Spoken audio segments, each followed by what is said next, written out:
This episode is part of Glendale Library Arts and Cultures and the Southern California Library Cooperative's Be the Change series, which focuses on inclusion, diversity, equity, anti-racism. Be the Change events will build collective understanding of systemic racism, elevate the voices and stories of Black, Indigenous, and people of color, and inspire our community to be the change. Hi everyone, it's Melissa. And Desiree. Welcome to another episode of G.E.N Talks, where the goal is to empower the youth of Glendale and connect youth to community resources, individuals, and organizations through interviews and discussions. Today's special guest is Savannah Romero. Savannah is a member of the Eastern Shoshone Nation and the movement building and organizing manager at IllumiNative, a racial and social justice organization whose mission is to build power for Native people by amplifying contemporary Native voices, stories, and issues to advance justice, equity, and self-determination. Before joining IllumiNative, she worked at the National Indian Education Association, where she later became a board member as a tribal policy aide for the U.S. House of Representatives and a diversity, equity, and inclusion consultant in the New York City. She holds a bachelor's degree from the University of Washington and a master's degree in public policy and administration from New York University. But before we get started, don't forget to follow us on our socials on Facebook and Instagram at MyGlendaleLAC. Don't forget to follow us on Spotify, Apple, or wherever you listen to your podcasts. Also, make sure to give us a like and subscribe to the YouTube channel, Glendale Library Arts and Culture, where the full episodes will premiere every Friday at 4:30 p.m. So thank you, Savannah, for taking the time every day to talk with us. We have a lot to discuss. Hi, everyone. My name is Savannah Romero. I'm Eastern Shoshone, and so honored to share space with you all today. Awesome. Well, thank you so much for being here. I want to start off with asking about your education for a bit. You have a BA and a master's degree in public policy and administration. What drew you into these two outlets? Yeah, so I am the first person in my family to go to college. I went to undergrad at the University of Washington in Seattle, and I actually didn't really, what I wanted to do in undergrad changed a lot. I initially started school wanting to go into marine biology, and then I tried to take an OChem class, and that really didn't work out. So I've pivoted, but I knew that I really wanted to work in Indian country. I knew that I wanted to help people in some way. So that led me to getting my undergrad degree in social work with a minor in American Indian Studies and diversity, equity, inclusion. And I think it was really in undergrad where for the first time I was really exposed to accurate histories, right? Especially when it comes to Indigenous communities, and so many of the things that I experienced growing up and saw reflected in my family and didn't really understand why things were the way that they were. It was in undergrad that I really started to realize that all of the issues that our communities face today are results, right, of 500 years of colonialism, and are intentional and deliberate, and that there's been, 500 years of racist policies and oppressive acts that have been carried out that are the reason for why, our communities are having to navigate the issues that we are now. And so that really inspired me to want to create change at a higher level, which is what led me to really focusing within my social work degree on a more high level systems change, which oftentimes is within the realm of policy. Now, I can be honest and say that when I was in undergrad and I was thinking about policy, I didn't really understand fully what that meant. I grew up in a community where we weren't having those discussions around the dinner table. And I didn't know the really, what the function or how Congress functioned, right? But that was okay.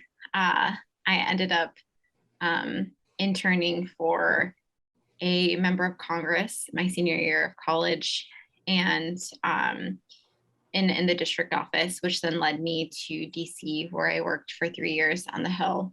That really led me to my master's degree in public policy, and desire to make and to work in that space that's like often very inaccessible to many people in our community, and also very just like difficult to navigate and understand.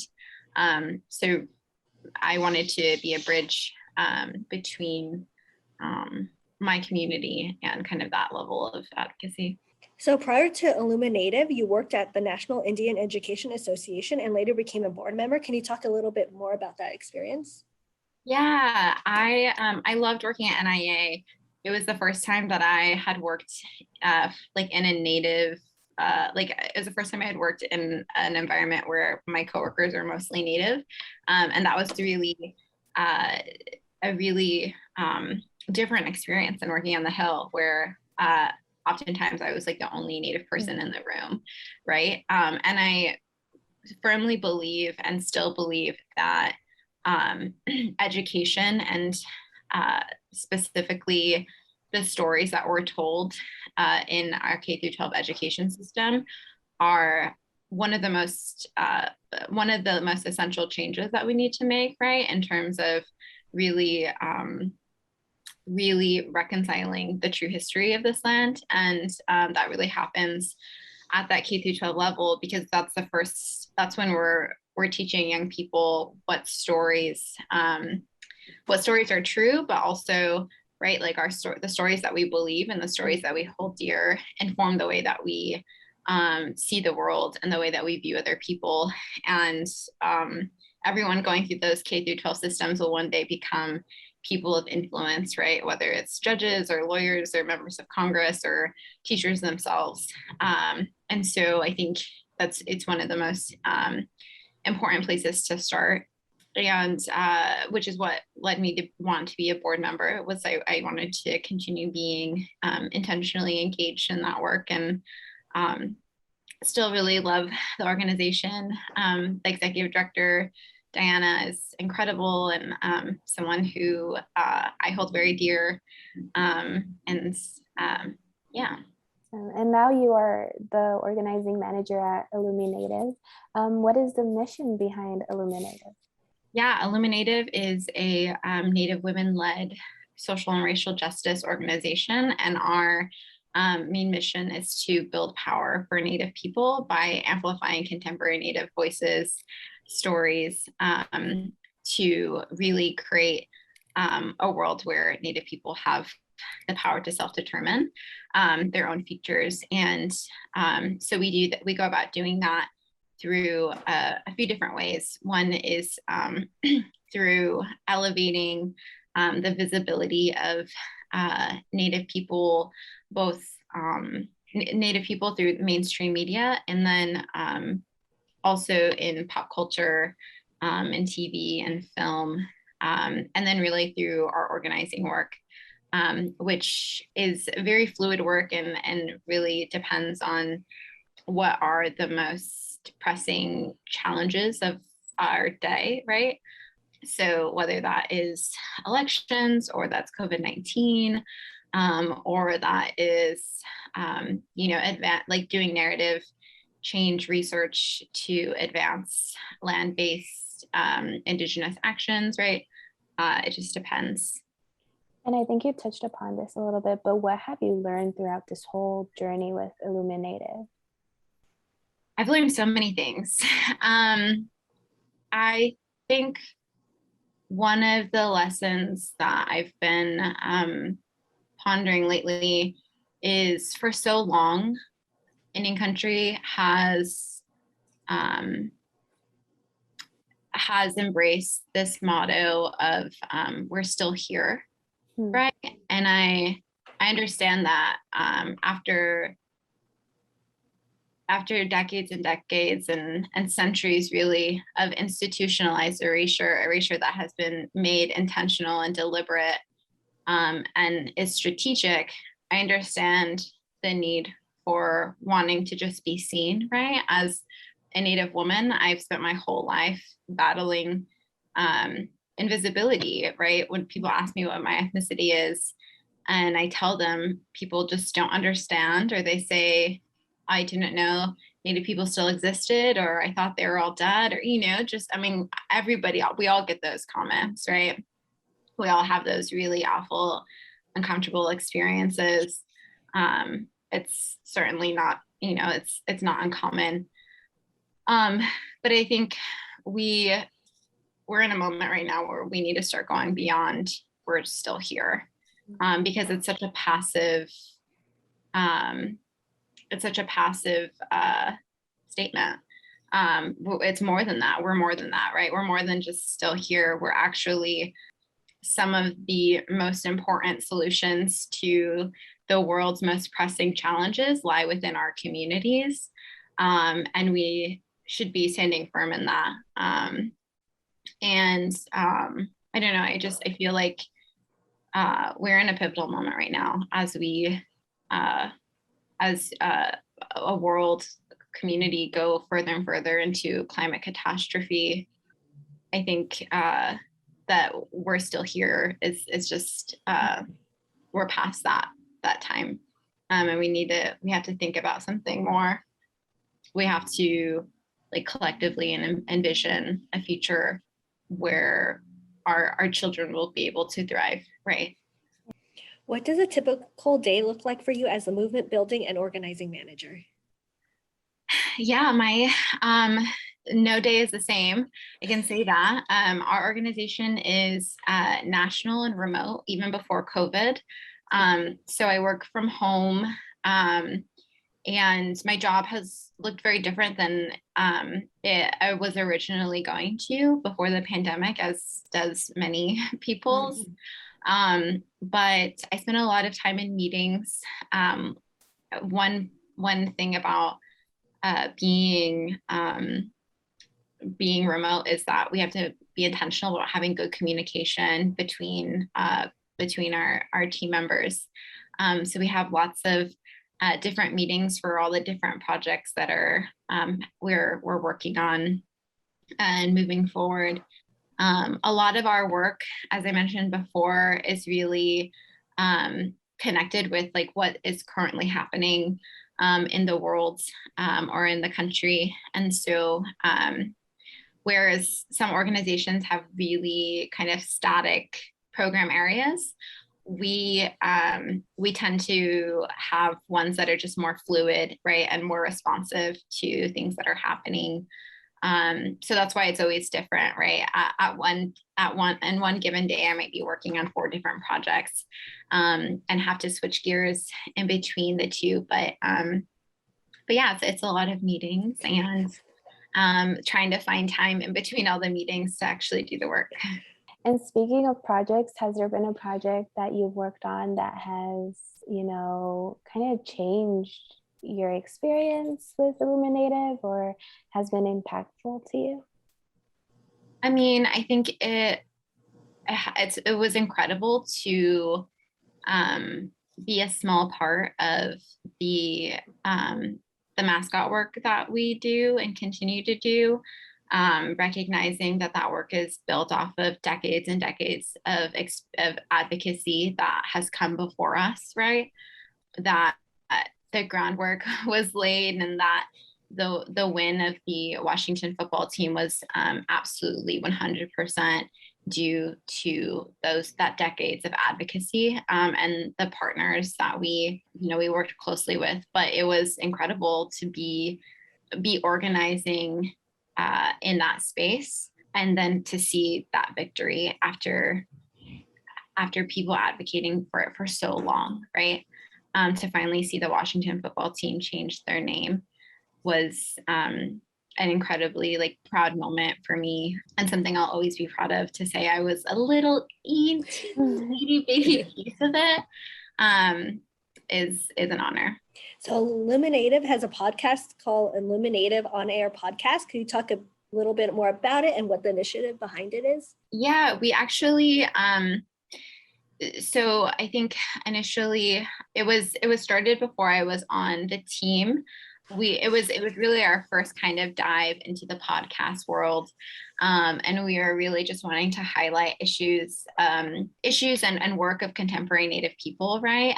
We're very intentional about framing everything that we talk about within an asset frame, right? Because generally, or for the majority, right, when Native people do show up in media or on screen, it's always from a deficit-based perspective.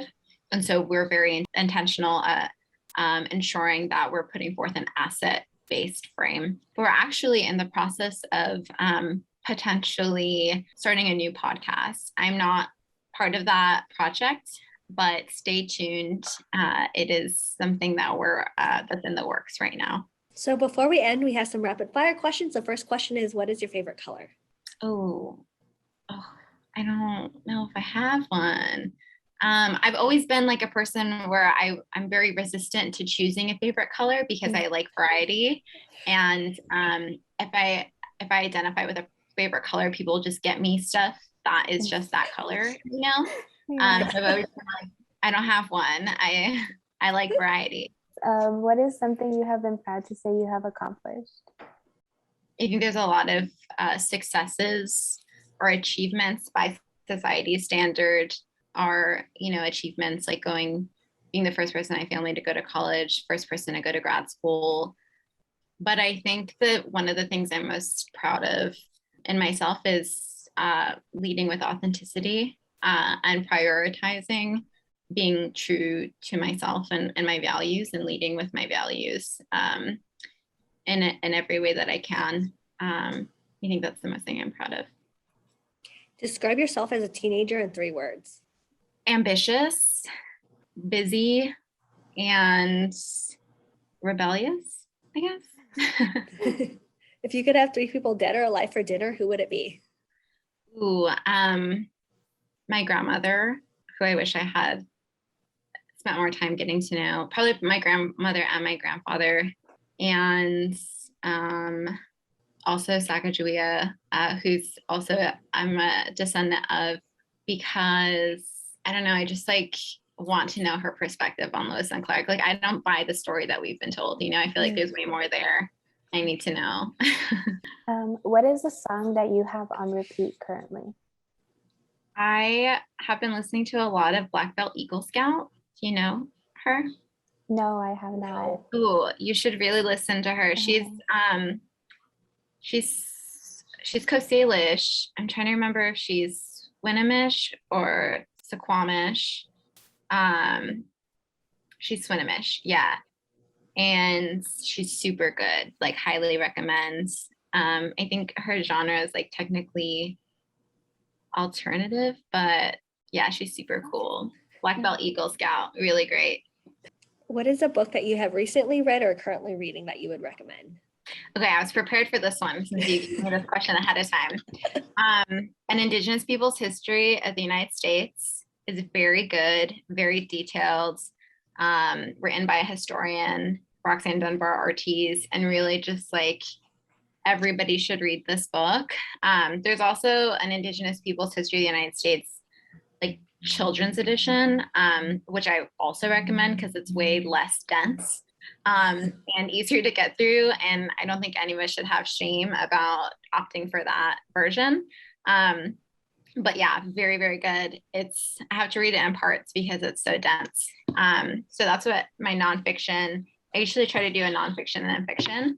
And then this one is, it's called A Short History of the Blockade by one of my favorite authors, Leanne Simpson. She's Anishinaabe she's First Nations. But this is it's a very tiny book.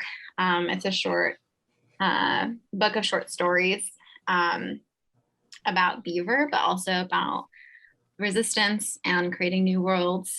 And yeah, it's really good. I highly recommend anything by Leanne Simpson. She's amazing. So thank you, Savannah, for taking the time out of your day to talk with us. Can you let everyone at home know about any upcoming projects and where they can connect with you? Upcoming projects.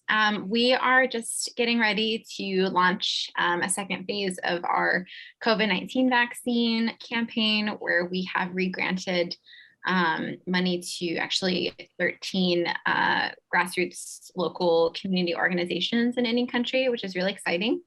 I'm also working on a Black and Indigenous storytelling project in Tulsa right now.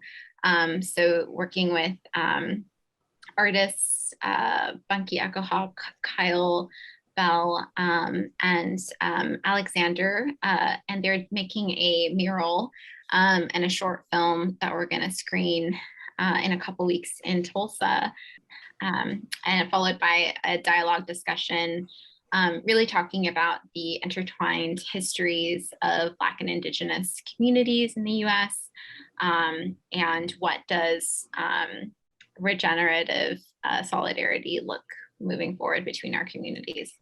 Awesome. Thank you so much for doing Thank this. you. Really appreciate it. And it was nice being able to connect with you. And thank you so much. Thank Thank you so much for having me.